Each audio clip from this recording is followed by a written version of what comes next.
Estamos ya en el segundo domingo de Cuaresma, en la cima de un monte. Somos testigos de un acontecimiento portentoso, un acontecimiento que nos deja con la boca abierta y que amerita un profundo análisis bíblico. Se trata de la transfiguración del Señor. Quédate con nosotros porque, como hacemos cada semana, vamos a hacer un detallado análisis bíblico del Evangelio que leemos en la Santa Misa y tenemos mucho que aprender.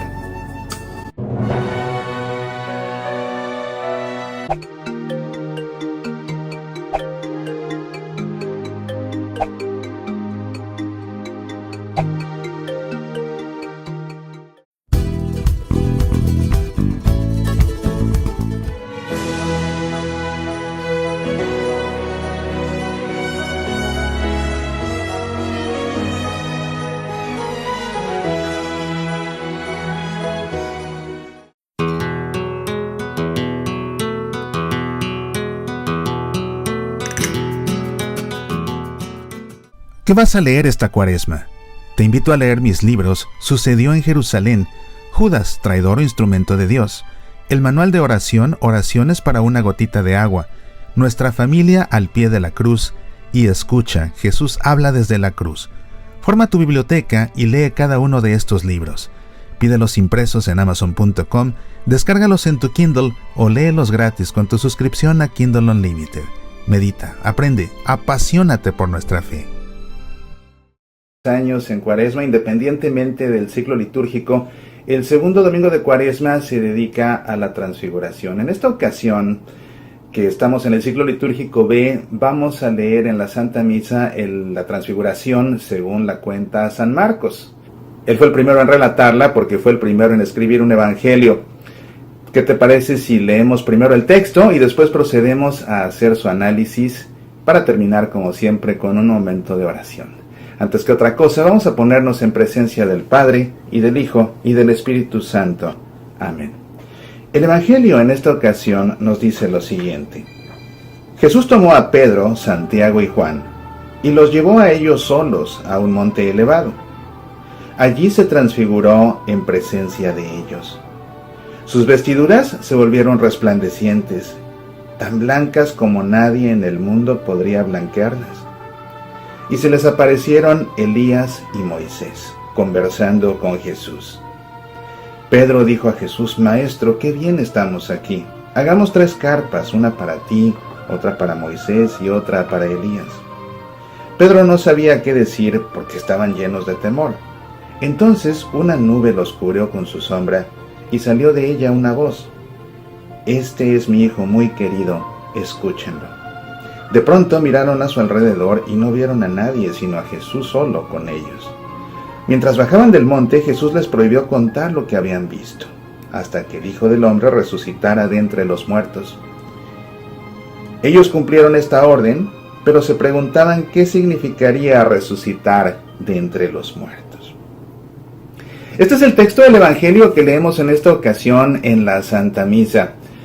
La transfiguración es un evento verdaderamente fascinante porque lo que vemos es a Jesús, que es verdadero hombre, transformarse en frente de sus apóstoles, de 3 de ellos, en Dios. Jesús es verdadero Dios, verdadero hombre también. Pero los apóstoles solamente habían conocido su faceta humana y en esta ocasión los sorprende mostrándoles su faceta divina. ¿Cómo es esto? Vamos a realizar el análisis. Primero hay que ubicar esta perícopa. De hecho, fíjate que en esta ocasión leemos una perícopa completa y el inicio de la siguiente. Lógicamente leemos la perícopa de la transfiguración, pero también leemos los primeros versículos de la perícopa siguiente que habla acerca de la venida del profeta Elías. El contexto inmediato, pues, de este texto que hoy nos ocupa en la Santa Misa es lo que sucedió justo antes, son las condiciones para seguir a Jesús. Y ¿cuáles son las condiciones para seguir a Jesús? Negarse a uno mismo, tomar la cruz y seguirlo. Y fíjate que Jesús cuenta esto a sus apóstoles, o les da esta enseñanza a los apóstoles, o les hace esta advertencia, si tú quieres, justo después de que por primera vez les anuncia que va a morir en una cruz, cosa que los preocupa, sobre todo a Pedro. Y de ahí Jesús, de contarles que él va a morir, de ahí parte a decirles, bueno, es que no hay de otra. El que quiera venir en pos de mí se tiene que negar a sí mismo, tiene que tomar su cruz y tiene que seguirme. Y lo que sucede justo después 6 días después de ese diálogo que tuvo Jesús con sus apóstoles, es precisamente esto que vemos aquí en la cima de un monte, que es la transfiguración. Y la pericopa posterior, bueno, se habla acerca de la venida del profeta Elías. El contexto amplio de todo esto corresponde a una sección del Evangelio según San Marcos que se conoce como los viajes afuera de Galilea. Los personajes que intervienen en este texto, por supuesto, son Jesús, Pedro, Santiago, Juan, también Moisés, el profeta Elías y por supuesto Dios Padre, que se manifiesta desde una nube y hablando a los que estaban ahí presentes.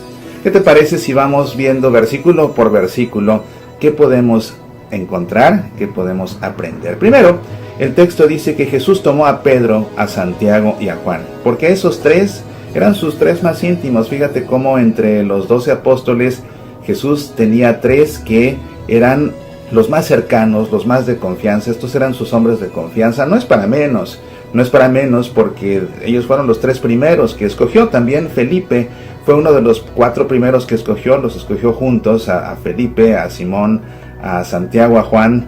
Pero de esos 4, con estos 3, ¿será que congenió más? A fin de cuentas, Pedro era el que tenía más fe de todos ellos. Él fue el primero en que fue capaz de reconocerlo como el Hijo de Dios, como el Mesías. Y últimamente Jesús iba a depositar en Pedro las llaves de su reino, ¿verdad? Sobre él edificaría la iglesia. En el caso de Juan, pues vemos en el Evangelio de Juan mismo cómo se identifica a él como el discípulo al que amaba Jesús, el discípulo amado. Tal vez por ser el más joven de ellos, era así como el hijo consentido. Y Santiago, bueno, pues seguramente que también tenía una muy buena relación con Jesús, porque estos 3 son los más cercanos a Jesús. Otra vez fueron de los primeros que él escogió para que fueran sus apóstoles, pero también más adelante, bueno, vemos cómo cuando Jesús esté orando en Getsemaní, se va a acompañar más de cerca de estos 3 para que lo acompañen, para que lo cobijen, para sentirse no tan solo al lado de sus 3 más queridos en el momento más crucial de su vida, que será cuando esté orando en el huerto de los olivos poco antes de que lo arresten para tener después que morir en una cruz. Así que es con estos 3 con los que sube, pero fíjate cómo después de que les avisa o de que les cuenta por primera vez que va a morir y que Pedro se queda muy turbado con esto, después de hablarles de la crucifixión, lo siguiente que les muestra es su lado divino. Y recuerda que como estamos en el tiempo de Cuaresma, todos estos textos los tenemos que leer en clave pascual. Eso significa que tenemos que leer todos estos textos bajo la óptica del misterio de la pasión, muerte y resurrección del Señor.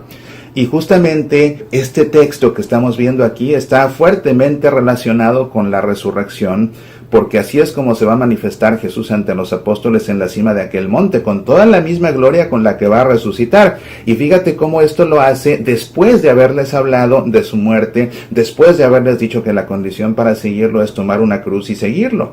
Y con esto, de una manera muy radical, les enseña también, pero a fin de cuentas, esa cruz no es la última palabra. Mi muerte no es el fin de la historia y la cruz que ustedes deben cargar tampoco es el fin de la historia ni es el único objetivo de esto. No, esa es una condición para seguirme, pero no es el objetivo morir en la cruz.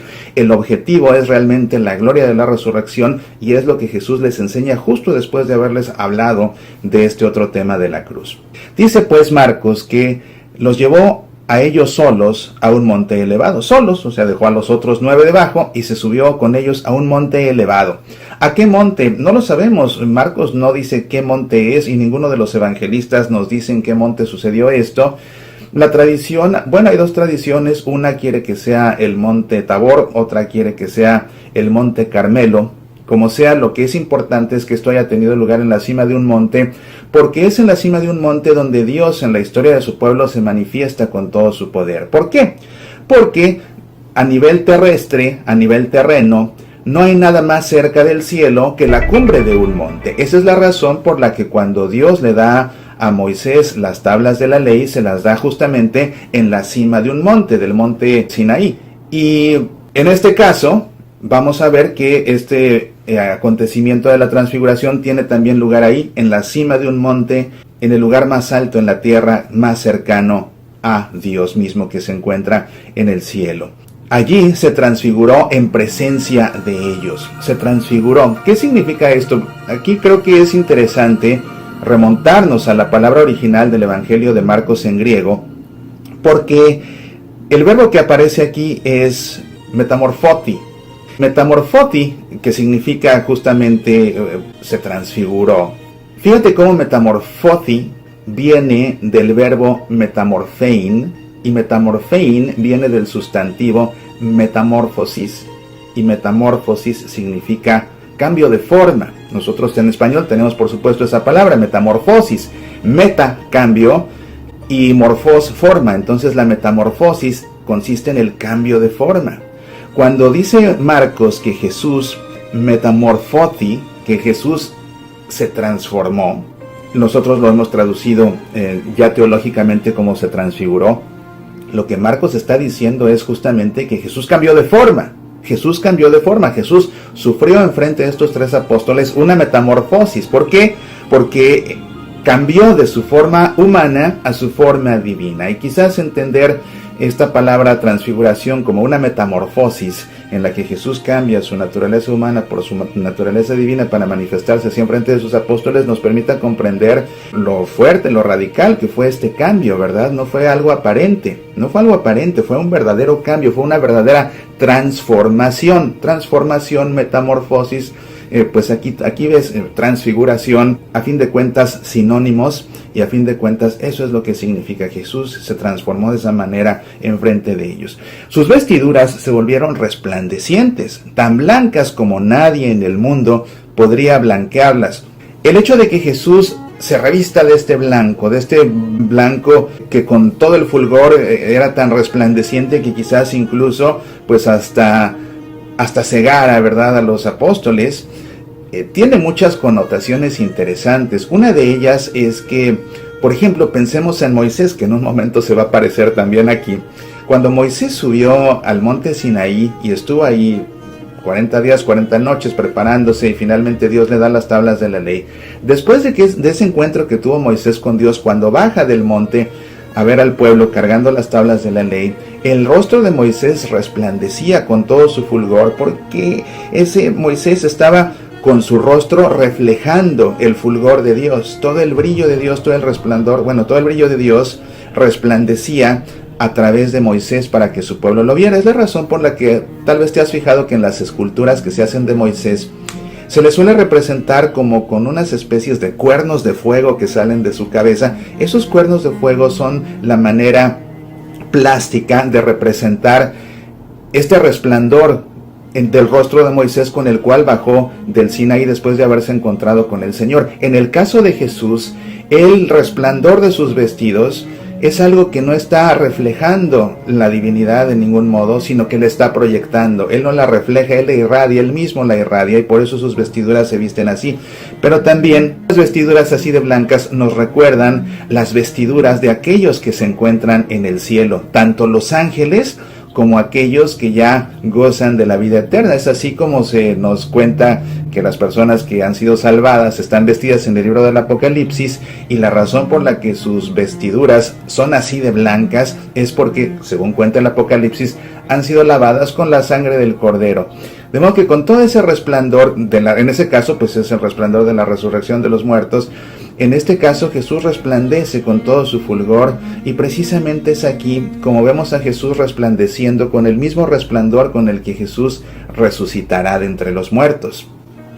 Y para los apóstoles esto les deja esta enseñanza experiencial. Ellos viven esta experiencia de ver a Jesús transformándose de esta manera para tener claro, muy claro, que la cruz no tiene la última palabra, que esa cruz no es el final de la historia, sino que precisamente todo va encaminado a esta gloria con la que ellos están contemplando a Jesús en este momento. Continúa diciendo Marcos: y se les aparecieron Elías y Moisés. Dos personajes muy interesantes del Antiguo Testamento y también muy simbólicos.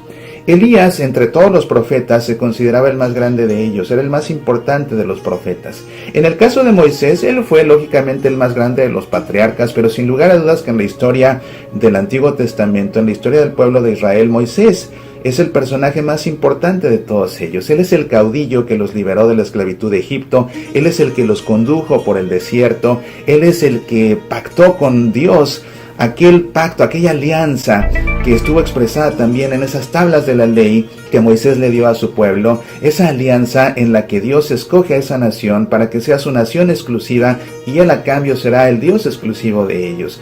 Por todas estas razones, Moisés se considera el personaje más importante del Antiguo Testamento, pero el hecho de que sean justamente a la par Moisés y Elías los que se aparecen, tiene también una connotación del sentido de las Escrituras que encuentran su cumplimiento y su culmen en este momento de la transfiguración en Jesús, porque a Moisés se le atribuía la escritura de la Torá. La Torá son los primeros 5 libros de la Biblia, nosotros les llamamos Pentateuco, porque pues Penta 5 Teucos escrito, Pentateuco 5 escritos, 5 libros, ya sabes, el Génesis, el Éxodo, el Levítico, el libro de los Números y el Deuteronomio. Bueno, a Moisés se le atribuía la escritura de todos esos libros.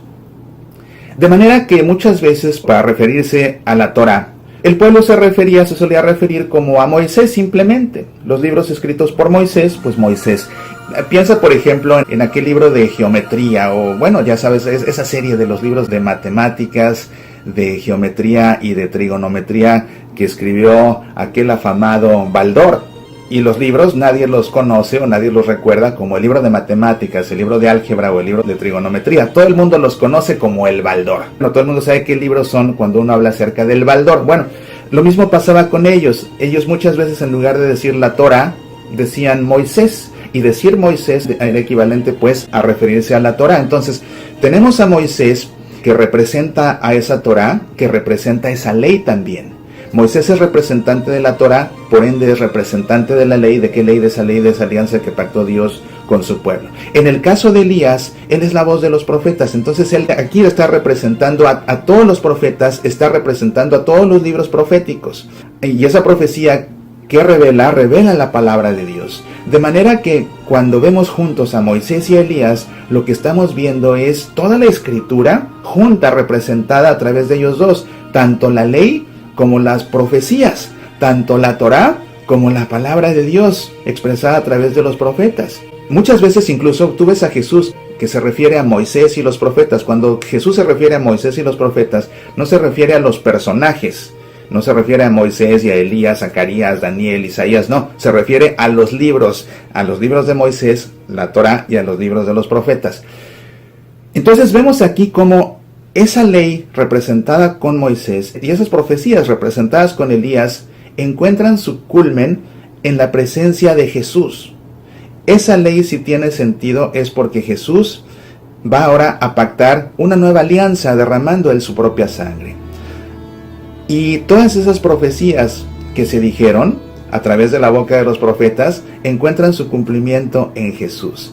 De modo que el hecho de que aparezcan estos dos personajes, los más importantes del Antiguo Testamento junto con Jesús, es la manera visual para los apóstoles de comprender que Jesús mismo está dando cumplimiento a todo el Antiguo Testamento. A todo el Antiguo Testamento. Eso es muy importante y muy interesante. Y dice que se les aparecieron Elías y Moisés conversando con Jesús. Marcos no dice de qué hablaban. Mateo, que de hecho le copia el texto a Marcos en su evangelio cuando él escribe el suyo, pues tampoco dice de qué estaban hablando. Aunque Lucas dice que estaban hablando de las cosas que sucederían al final.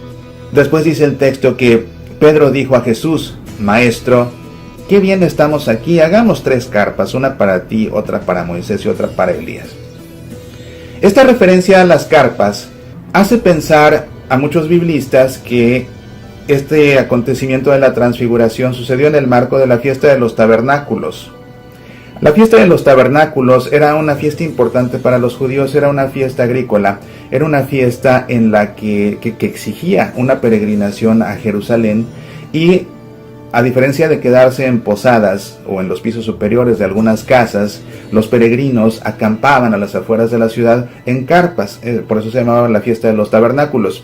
Entonces, como a Pedro de repente se le ocurre la idea de construir carpas, pues esto a muchos les ha sugerido que esto debió suceder en el tiempo de la fiesta de los tabernáculos, y por eso se le ocurre a Pedro, aunque como dice aquí el evangelista, Pedro no sabía qué decir porque estaban llenos de temor, estaban tan espantados. Pues es que imagínate, de repente primero ven a Jesús, a quien conocen únicamente como hombre, y de repente lo ven que se transforme en Dios enfrente de ellos. De pronto, pop, aparecen Moisés y Elías. Imagínate esos tres.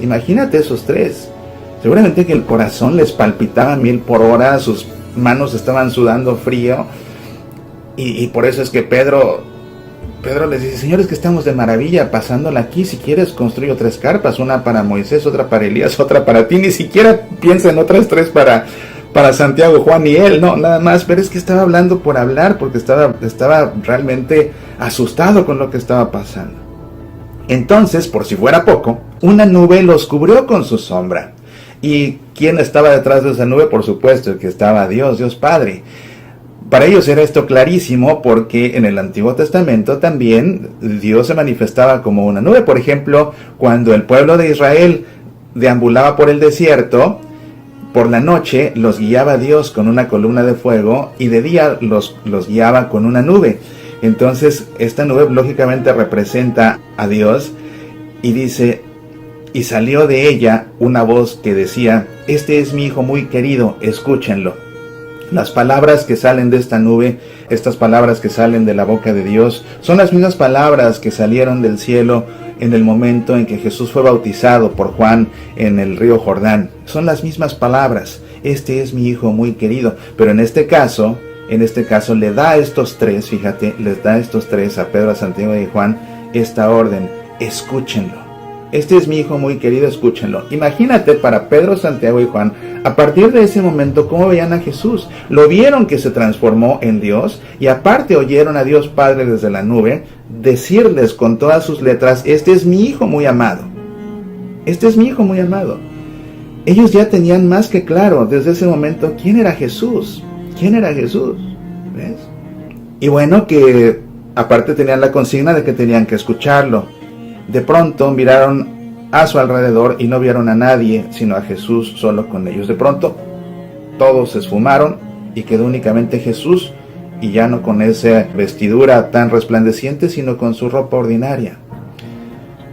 ¿Habrá sido una ilusión? ¿Habrá sido una alucinación? Bueno, eran 3 precisamente los que estuvieron ahí presentes, para que no quedara duda. Los 3 la vieron, no solo uno. Así que entre los 3 podían confirmarse que lo que acababan de ver realmente sucedió, pero así como sucedió, desapareció. Mientras bajaban del monte, Jesús les prohibió contar lo que habían visto. Recuerda que en el Evangelio según San Marcos, una de las constantes es lo que conocemos como el secreto mesiánico. Jesús realiza milagros y no quiere que la persona que fue beneficiaria del milagro lo cuente a nadie. Cuando exorciza a los demonios de alguien, impide que los demonios confiesen que el que los está exorcizando es el Hijo de Dios. Y aquí vemos una vez más como a estos 3 que los lleva a que sean testigos de su transfiguración, les prohíbe que hablen. Y de hecho, fíjate, les dice les prohíbe, no les pide que no lo cuenten, les prohíbe. O sea, tajantemente les dice: y no se lo digan a nadie, no le digan a nadie lo que han visto. Ese secreto mesiánico, ese querer guardar quién es hasta que llegue el momento oportuno. Y dice aquí precisamente: les prohibió contar lo que habían visto hasta que el Hijo del Hombre resucitara de entre los muertos, porque solo entonces la gente iba a poder entender lo que había sucedido, solo entonces la gente podría entender lo que los apóstoles les contaban, y además podrían creerles que en efecto lo que les contaron fue cierto, porque después lo iban a ver resucitar con esa misma gloria, con esas vestimentas resplandecientes. Ellos cumplieron esta orden, mantuvieron pues ese secreto mesiánico, pero se preguntaban qué significaría resucitar de entre los muertos. Claro, ellos todavía no sabían, lo habían visto convertirse o transformarse, no convertirse, ¿verdad? Sino transformarse. No se puede convertir porque siempre ha sido Dios, simplemente se transforma, cambia su forma, de su forma humana a su forma divina. Lo ven transformarse, insisto, no convertirse, sino transformarse en su naturaleza divina. Y claro que esta conexión que harán ellos con la cruz, con lo que Jesús les habló de la cruz antes, y con la transfiguración que tiene que ver con la resurrección, eso ellos mismos no lo entienden todavía en este momento, lo van a poder entender después cuando vean a Jesús resucitar, y entonces iban a poder conectar los cabos, atar los cabos, y van a decir: es que la cruz de la que nos habló efectivamente no era el final de la historia, al final era la resurrección, y por eso nos llevó a que lo viéramos cómo se transfiguraba, para dejarnos claro que el final de la historia no era esa cruz, que el objetivo no era que cargáramos una cruz, sino que era una condición, pero para finalmente compartir esta gloria con Él en la resurrección, así como ahora ha resucitado. Entonces, todas esas reflexiones para ellos mismos, pues solo fueron posibles una vez que pudieron atestiguar la resurrección de Jesús. Y así es como este texto tan importante está conectado con la Pascua, y es una de las razones por las que todas las cuaresmas, en el segundo domingo, leemos en la Santa Misa el texto de la Transfiguración. Un texto verdaderamente fascinante y para nosotros el recuerdo constante de que Jesús, claro que es hombre, pero Jesús es Dios. ¿Qué implicación tiene para nosotros que Jesús sea Dios? Y sobre todo, siempre que nosotros leemos la Escritura, para que la palabra de Dios resuene en nuestro interior, tenemos que ponernos en el papel de los interlocutores de Jesús. Y en este caso, sus interlocutores son Pedro, Santiago y Juan. Así que nosotros subimos con ellos al monte Tabor. Nosotros lo vemos transformarse en Dios, nos queda claro, pero lo vemos también cumpliendo las profecías y dando plenitud a la alianza que Dios pactó con su pueblo a través de Moisés. Pero sobre todo, estando nosotros con Pedro, Santiago y Juan en la cima de ese monte, nosotros también escuchamos que desde esa nube Dios nos dice a nosotros: ese es mi Hijo amado, escuchadle. Dios nos dice a nosotros en esta ocasión: ese es mi Hijo amado. Y no basta que lo crean y no basta que se lo crean. Escuchadlo. Y fíjate qué interesante, porque escuchar tiene un sinónimo: obedecer. La palabra obedecer en latín se dice obaudire, relacionado con la audición, relacionado con el oído. Obedecer significa escuchar. Cuando Dios nos está pidiendo que escuchemos a su Hijo amado, aparte subraya, no solo dice es mi Hijo amado, así que cuidado, es mi Hijo amado. Y cuando uno que es padre enfatiza que uno ama a su hijo, hasta como que dice cuidado, porque es mi Hijo amado. Cuidado con lo que hacen, cuidado con lo que dicen, porque es mi Hijo amado. Y después de eso dice escucharlo. Lo que nos quiere decir Dios es precisamente obedecerlo.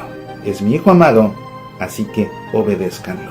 Esa es la consigna con la que nos quedamos en este segundo domingo de Cuaresma, y vale la pena que nos lo tomemos en serio después de haber atestiguado esta portentosa transfiguración. Te invito a que todo esto que hemos aprendido y que hemos reflexionado lo pongamos un momento en nuestro corazón. Y ahora nosotros nos dirigamos a nuestro Padre con esta oración. Te pido, como siempre, que por un momento cierres tus ojos, pongas tu mano sobre tu corazón y en tu interior hagas eco a estas palabras. Quiero subir y bajar, Señor, contigo, y contemplar cara a cara el misterio de Dios, que estando escondido, habla, se manifiesta y te señala como Señor. Quiero subir y bajar, ascender para contemplar tu gloria, bajar para dar testimonio de ella en la vida de cada día, en los hombres que nunca se encaminaron a la cima de la fe, al monte de la esperanza, a la montaña donde Dios siempre habla, nunca defrauda y siempre dice que nos ama. Quiero subir y bajar, Señor, que no me quede en el sentimentalismo vacío, que no quede crucificado por una fe cómoda, que no huya de la cruz de cada día, que entienda, Señor, que para bajar es necesario, como tú, subir primero a la presencia de Dios, para vivirlo ante la voz de Dios, para escucharlo ante la fuerza de lo alto, para que la vida brille luego con el fulgor y el resplandor de la fe. Quiero subir, Señor. Quiero subir al monte y contemplar cara a cara ese prodigio de tu brillante divinidad, sin olvidar que como nosotros, también eres humano. Muéstranos, Señor, tu rostro, y que para bajar al llano de cada día, no olvidemos nunca de buscar y anhelar los signos de tu presencia. Amén. En el nombre del Padre, y del Hijo, y del Espíritu Santo. Amén. Te agradezco tu compañía. Nos vemos aquí el próximo fin de semana. Mientras tenemos una cita todos los días a través de nuestro programa de radio Semillas para la Vida. Puedes escucharlo en nuestro sitio semillasparalavida.org o en tu estación de radio católica favorita. Te deseo que esta segunda semana de Cuaresma Dios derrame sobre ti todo su resplandor y te animo a que tú irradies ese resplandor de Dios hacia todos aquellos que te rodean. Apasionate por nuestra fe. De Judas Iscariote todos creen saber que fue el apóstol que vendió a Jesús por 30 monedas de plata, lo entregó con un beso y después se quitó la vida. ¿Quién fue Judas en verdad? ¿Estuvo predestinado por Dios para traicionar a Jesús? ¿Por qué lo traicionó? ¿Por qué lo vendió por 30 monedas de plata? ¿Cómo murió Judas en verdad? Conoce las respuestas en mi bestseller, Judas, traidor o instrumento de Dios. Pídelo impreso en Amazon, descarga el ebook en Kindle, léelo gratis con tu suscripción a Kindle Unlimited o descarga el audiolibro en el sitio semillasparalavida.org/Judas. Judas, traidor o instrumento de Dios, un libro que no te puedes perder. Medita, aprende, apasionate por nuestra fe. Oraciones para una gotita de agua. El manual de oración que contiene todas las oraciones que he compuesto para concluir cada emisión del programa Pasión por el Evangelio. Un excelente libro de cabecera y para llevar contigo cada domingo a misa y rezar después de comulgar. Oraciones para una gotita de agua. Disponible en edición impresa y Kindle en Amazon.com. Medita, aprende, apasionate por nuestra fe.